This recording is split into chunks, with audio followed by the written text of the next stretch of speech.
40 บาทเหรอเจ้าก่อน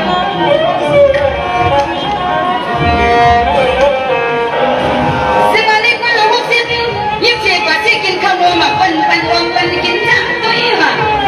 เพราะว่าเรื่องไรดูช่าง40 บาทขนาดเจ้าใส่ตาคำเจ้าขายาชีอ่ะอันนี้เรามีบทจะตั้งก็ยากทำตั้งใจตามแชมป์เลยก็เด็ก200แคบหรือไหนนะ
คำจะหอนมีภาพก็นั่นก็นะ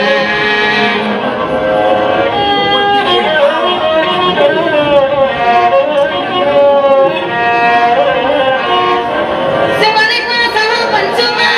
กระกุโลขนาสมบัติหุ่นคู่พระเจ้าโดยอยู่สมันกันก็ลงพระเปิดว่าศาสนายตนาทำป้าก็มันไปเปิงเตียงนะอย่างชีชิบเดิมก็สามร้อยก็สามยตนานั่นนะ จะพูดหรอเดี๋ยวก่อนนะ เสียมาเมื่อไหร่ค่ะกันตามค่ะเมื่อไหร่ว่ามันกลางในขณะ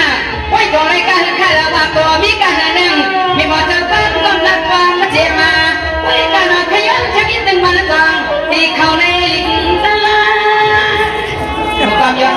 นอันจะหูชาบ้านนี่เนาะแต่การบ้านนำมาไปกูมาเพราะเจ้าหัวอ่ำอยู่ในก้อนถูกคำนี้เขาก็ว่าเจ้าได้เจ้า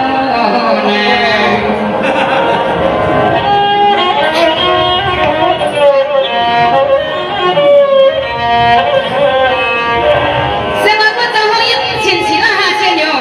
เห็นนั่นก็มันขึ้นขนาดขึ้นปั่นขึ้นมาค่ะตา240ขนาดเจ้าชินชิลาเชียนมันไปเปิงเตียงนามีอยู่ตัวมีฮะเจ้าชิมไม่ลึกนะใครอยู่สลับไปหน้าเจ้าอย่าว่ามีหมดเจ้าฟ้าเลยมันไม่มาแก่หมอนัดความหิมายังคงเงินเจ้าบุญเข้ามือยังคงเงินเจ้าย้อนเข้ามือ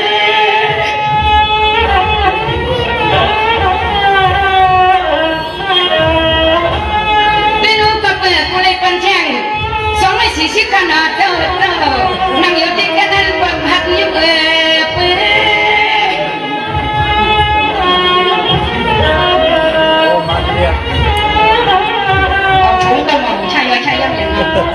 จะไหลก้อนอ่ะเมื่อเลี้ยงเอาที่น่าจะอุปตาเจ้า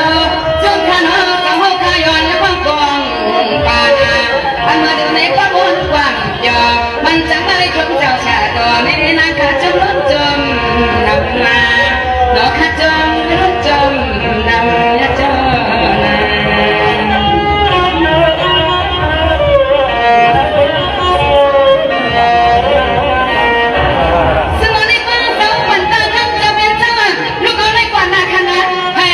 สุวรรณปีเป็นวังกา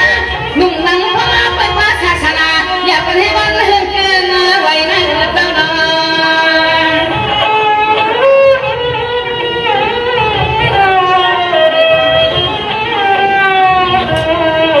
ซึ่งวันนี้กูจะรวยพันชีวิตไว้วันในใจในคำว่าเจ้าอย่าว่าก็ไปมาใครร้องทางร้องลิงยามเกี่ยว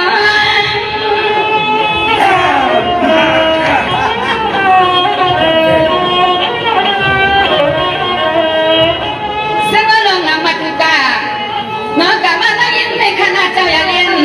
มีบทเจ้าฟังคนสุดแรงสิเลสุดตะวันน้องเจ้าห้องใครอย่าว่าก็เป็นอาทิตย์พอวันหนึ่งจะมองหน้าเจ้าแก่บ้านยาสีโบค่ะเช้านั่งจองให้มันผู้สวยใหญ่น้องเจ้าห้องข้าพ่อปารามีอันเด่นทนหันใครเป็นเจ้าก็นักจองก็อำวางอันตอนตั้งเจ้าห้องที่มันจังของแมงเป็นเจ้าผู้ดวงเป็นเจ้าความมันกว้างหลงขยนา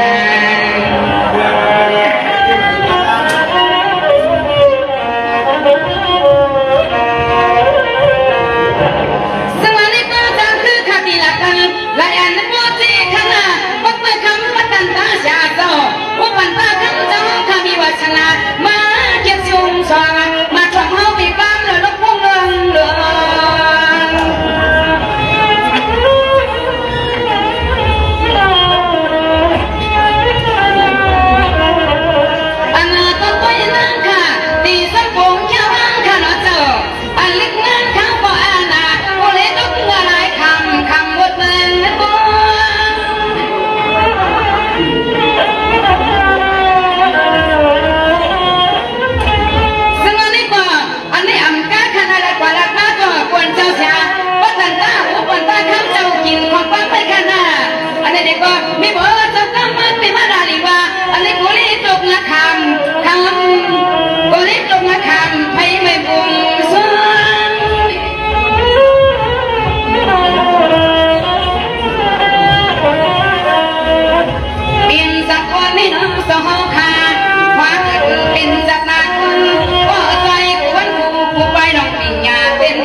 มในมีคนยนมันติ๊กๆในยังมีว่าขนาดเขากันสาวขาเนี่ยเพราะว่าในว่า3 เดือนมาเนี่ยค่ะเนาะ3 เดือน7 ชิ้นมาเนี่ยใครกินนี่ปันนาพิซิโอฮอตูเนี่ยก็บอกเจ้าที่ได้ทำให้หมอความตั้งหื่นของใครอยู่สาวคันจุ่มลำคาญเป็นหลักการสาวคันเลยนะที่ของเขาทำดีขึ้นดูด้วยช่างสอนได้ครับก็ตีตุ๊กตาพอดปีด้านคำเป้าค่ะเนาะพอลุงจ้องเนี่ยค่ะเนาะพอลุงกวนอ่ะพอลุงจ้องนางมนสิเนี่ยค่ะเนาะย้อนความขัดยันมึงสนิทมั้ยเนี่ยค่ะเนาะจมหนึ่งกับไอ้ก็เลยขัดยันขึ้นอย่างนี้ค่ะเนาะ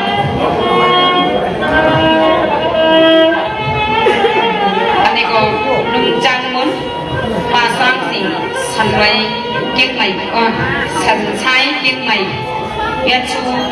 ก็สดใสกว่าเนี่ยค่ะเนาะนี่จมดำน้ำมีดังหลังเนี่ยค่ะอยู่เนาะก็ต้องสั่งกวนทางคะแนนมีปลาโน้ตสิ่งเนี่ยค่ะเนาะบ้านบ้างเนี่ยค่ะเนาะ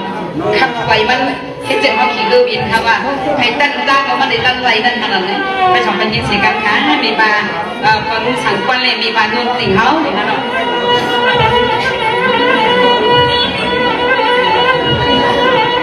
ซึ่งว่าทำก็ทำเย็นๆนะคะนะพอรู้สั่งปลาในปลาโน้ตสิ่งนี่ไรมีหมอจะตั้งก็จะนั่งเป็นใจเป็นข้าสักพอบังกะลาตั้งลงตามมะลีนาโน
มันมาจากนั้นจะรีบแดงผูกตัวเงินตัวคำขันเนาะเสียงว่ายังป่าชนะชนดอยู่เมื่อไรเส้นนี้ไม่คันเองพอเล็กขึ้นใหญ่ไม่เก่าชนม3 ปันเจ้าสิวันเป็ดยาพวกขันเนาะปะเปิดเป็นผูกตัวเงินตัวคำขันเนาะเนาะอันที่ได้ก็กุยกาจึงหันเป็นจักรวาลนี้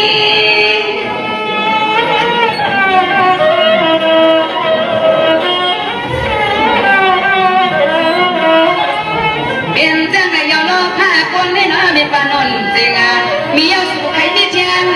เศร้าที่ร้อยสนิทก็มีอยู่นั่งก็มองเงินมองคำต้นนึกต้นคำซ้ำก็ออกจำให้จำลอยสู่ช้ำรักใครบ้าทุ่งเกียงใหม่มีลองเลือกจะหือแล้วทำเมเล่นา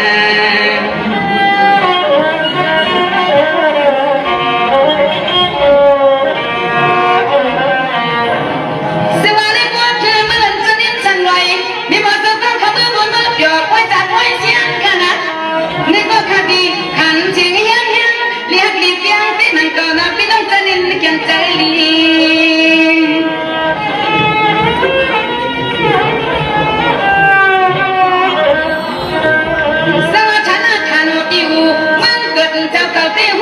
อยู่วันคิงไอปี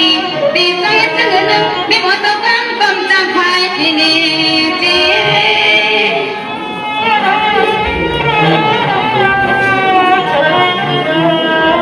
ซึ่งว่าลูกเขาในป่านาใครผู้นุ่งสั่งความมีความร่วมจริงเจ้าผู้ว่าการสั่งพิจารณาเจ้าให้คนไหนก็จึงแค่มาชายเย็น